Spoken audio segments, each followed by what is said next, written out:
यानंतर बघूयात मुंबई आणि पुण्यातल्या बातम्या। मुंबईमध्ये तापमानातील चढ उतारामुळे उकाडा वाढला। पुढील 2-3 दिवसांमध्ये तापमानाची घट होण्याची शक्यता, हवामान विभागाचा अंदाज।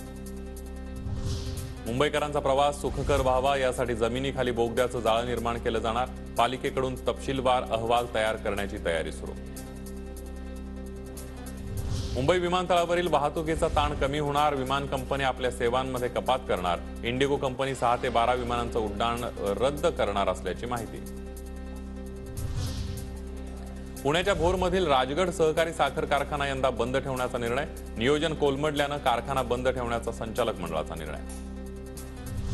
पुणे जिल्ह्यातील गुन्हेगारांची सर्व माहिती तयार ठेवा। आगामी लोकसभा निवडणुकीच्या पार्श्वभूमीवर जिल्हाधिकाऱ्यांच्या पोलीस प्रशासनाला सूचना।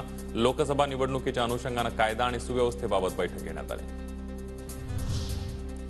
कचरा डेपो बंद करण्याच्या मागणीसाठी पुण्यातील फुरसुंगी आणि उरुळी देवाची गावातील नागरिक पुन्हा आक्रमक। कचरा गाडीची आणि चालकांची आरती करत केला पालिका प्रशासनाचा निषेध। पिंपरी चिंचवड आणि मावळ तालुक्याची तहान भागवणाऱ्या पवना धरणामध्ये केवळ 59% पाणीसाठा शिल्लक। पाऊस लांबणीवर गेल्यास पाणी टंचाई निर्माण होण्याची शक्यता।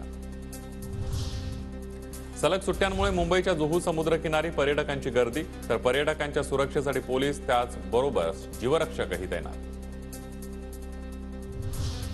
पुण्यातील सावित्रीबाई फुले पुणे विद्यापीठ परिसरामध्ये आजपासून वाहतुकीमध्ये बदल। विद्यापीठासमोरील आचार्य आनंद ऋषी चौकामध्ये मेट्रोचं काम सुरू असल्यामुळे वाहतूक कोंडी दूर करण्यासाठी वाहतुकीमध्ये बदल करण्यात आले।